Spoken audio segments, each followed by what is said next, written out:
बिस्मिल्लाहिर्रहमानिर्रहीम। अस्सलाम वालेकुम नाज़रीन, मैं हूं फ़याज़ महमूद और आप देख रहे हैं फ़याज़ महमूद यूट्यूब चैनल। नाज़रीन, आज हमारे साथ सीनियर सहाफ़ी शाहिद हुसैन साहब मौजूद हैं और हम बात करेंगे दुआ ज़हरा केस में, क्योंकि उसमें आज बड़ी ही 3 अहम तरीन पेशरफ़्त सामने आई हैं और ये इंतहाई अहम और अब तक की गैर मामूली तरीन पेशरफ़्त हैं।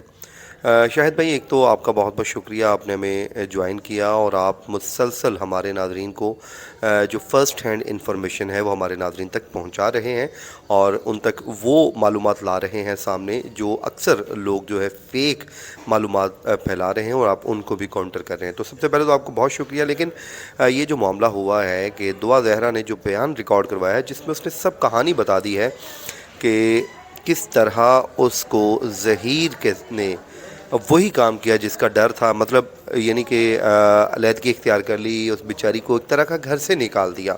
तो ये कितना अफसोसनाक पहलू है और इस पे आपकी क्या मालूमात है और आने वाले दिनों में इसको आप कैसे देख रहे हैं वो भी बता दीजिएगा।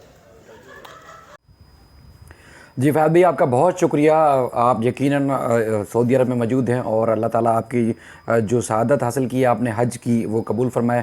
यकीनी तौर पर आपके जो व्यूअर्स हैं वो जो है मालूमात लेना चाहते हैं कराची में और ख़ास तौर पर पाकिस्तान में जो जिन केसेस को आप रिपोर्ट करते थे, वो बताना बहुत ज़्यादा ज़रूरी है। देखें, दुआ ज़हरा केस में जैसे जैसे दिन आगे गुजर रहे हैं, अब बड़ी पेशरफ्त और प्रोग्रेस सामने आ रही है। ख़ास तौर पर इसका क्रेडिट तो ज़ाहिर है बहुत सारे हमारे जो सहाफ़ी दोस्त हैं इस इशू को जो मुसलसल हाईलाइट कर रहे हैं, तो यकीनी तौर पर ये तो लाजमी है, ये फैक्टर एक है। लेकिन जो वकला की जानिब से जिब्रान नासिर साहब की तरफ से न सिर्फ मुसलसल दरखास्तें और उसके बाद फिर मुसलसल जो अदालती फोरम्स हैं उसके ऊपर जो कुछ हो रहा है वो आपको खुद उसके नताइज भी देख रहे हैं और सामने भी आ रहे हैं। 3 आज जो है वो प्रोग्रेस हुई है। ख़ासतौर पर एक तो ये है कि दुआ ज़हरा ने जुडिशल मजिस्ट्रेट के सामने बयान रिकॉर्ड करवाया जिसमें वो उसका कहना है कि गुज़श्ता रोज़ उसके हालात ख़राब हो गए थे अपने शोहर के साथ, ज़हीर के साथ, और उसके बाद दाता दरबाज पर, और उसके बाद फिर कल जो है वो उसने एक रिश्तेदार के घर जो है वो वक्त गुजारा।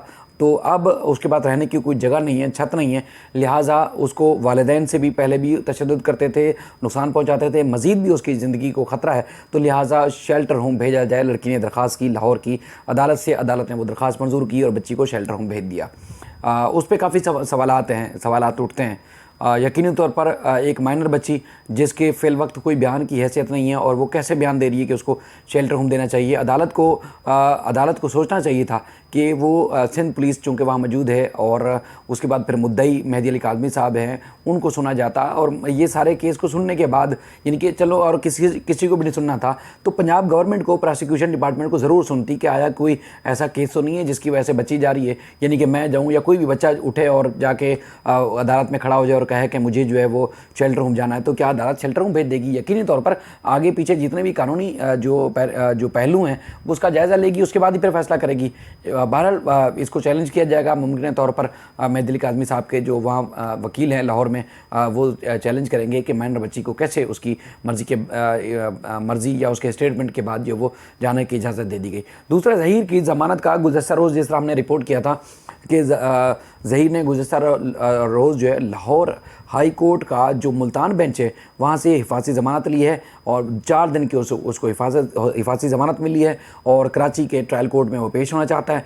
इससे पहले जो है उसने कोशिश की थी कि जो बहावलपुर बेंच है उससे ज़मानत मिल जाए, लेकिन वहाँ से उसको ज़मानत नहीं मिली थी। लेकिन इसको जो लाहौर हाई कोर्ट का जो मुल्तान बेंच है उसने ज़मानत दी है और कहा कि ट्रायल कोर्ट में आप सरेंडर करें, पेश हूँ। उसके बाद फिर अगली जो कार्रवाई होगी यहाँ कराची से शुरू होगी, मिनट के बाद जो वो जाने की इजाज़त दे दी गई। दूसरा, ज़हीर की ज़मानत का गुज़श्ता रोज़ जिस तरह हमने रिपोर्ट किया था कि ज़हीर ने गुज़श्ता रोज़ जो है लाहौर हाई कोर्ट का जो मुल्तान बेंच है वहाँ से हिफाजती ज़मानत ली है और 4 दिन की उसको हिफाजती ज़मानत मिली है और कराची के ट्रायल कोर्ट में वो पेश होना चाहता है। इससे पहले जो है उसने कोशिश की थी कि जो बहावलपुर बेंच है उससे ज़मानत मिल जाए, लेकिन वहाँ से उसको ज़मानत नहीं मिली थी। लेकिन इसको जो लाहौर हाई कोर्ट का जो मुल्तान बेंच है उसने ज़मानत दी है और कहा कि ट्रायल कोर्ट में आप सरेंडर करें, पेश हूँ।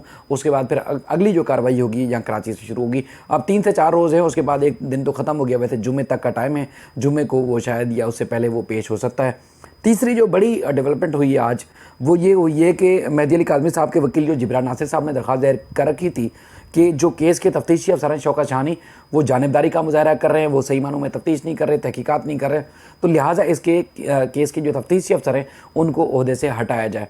अदालत ने जिब्रान नासिर साहब की इस दरख्वास्त को मंजूर किया है और शौकत शाहनी को केस से हटाने का हुक्म दिया है।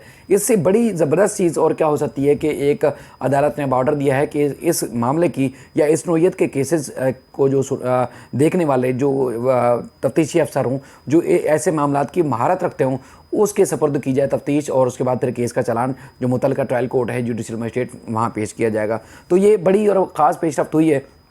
लेकिन जिब्रान नासिर साहब ने वफाकी हुकूमत को आज एक बार फिर मुखातिब किया है और कहा है कि वफाकी हुकूमत जो है इस मामले को देखे कि एक छोटी बच्ची को शेल्टर होम में कैसे रखा गया है। और जिब्रान नासिर साहब इस बात को भी जो है वो कह रहे हैं कि पंजाब हुकूमत और ख़ास तौर पर वफाकी हुकूमत इस बात को इंश्योर करेगी, यकीनी बनाएगी कि वहाँ जितने अरसे तक लड़की शेल्टर होम में मौजूद है वहाँ किसी से मुलाकात ना करने दी जाए, यकीनी तौर पर, क्योंकि बच्ची तो ख़तरे में है और मुलज़म या उसके कोई आसपास के रिश्तेदार या कोई ऐसा बंदा जो है वो मुलाकात करेगा तो उससे मज़ीद चीज़ों को ख़राब होने का खदशा है। तो लिहाजा वो चाहते हैं कि बच्ची से मुलाकात ना हो। बाकी मज़ीद जो केस है वो कल समाअत होनी है, उसमें तफ्तीशी अफसर ने ज़िमनी चालान पेश करना था असर नौ तहकीकात के बाद, और जो उम्र का तयन हो चुका है उसके उम्र के तयन के बाद। चूँकि अब नए तफ्तीशी अफसर के सुपुर्द की जाएगी तहकीकात, तो ज़ाहिर है कुछ मज़ीद वो वक्त भी ले सकते हैं, मज़ीद कुछ चीज़ें ले सकते हैं, जिसके बाद जैसे जैसे कोई प्रोग्रेस होगी चीज़ें वो सामने आएंगी तो हम अपडेट करेंगे। और आपके नाज़रीन को जैसे कल भी मैं कोशिश करूँगा कि वहाँ कोर्ट से खड़े होकर चीज़ें बर वक्त आप तक पहुँचाऊँ, ताकि आप जो मुख्तलिफ़ इबादतों में मसरूफ़ हैं सऊदी अरब में, तो आपके जो दोस्त हैं, जो देखने वाले व्यूअर्स हैं, जो मुस्तकिल आपको वीडियोज़ देखते थे, उन तक ख़बरें पहुँचती रहें। तो इंशाल्लाह आप मुझे और अपने जितने भी यूट्यूब फैमिली है, आपकी सोशल मीडिया फैमिली है, उनको भी यकीनन दुआ में याद रख रहे होंगे। अल्लाह हाफ़िज़। शाहिद भाई, आपका बहुत शुक्रिया, आपने इतना कीमती वक्त दिया और हमारे नाज़रीन को अपडेट्स भी कर रहे हैं। अपनी दुआओं में याद रखिए नाज़रीन। मुझे और शाहिद भाई को दीजिए इजाज़त। अल्लाह निगहबान।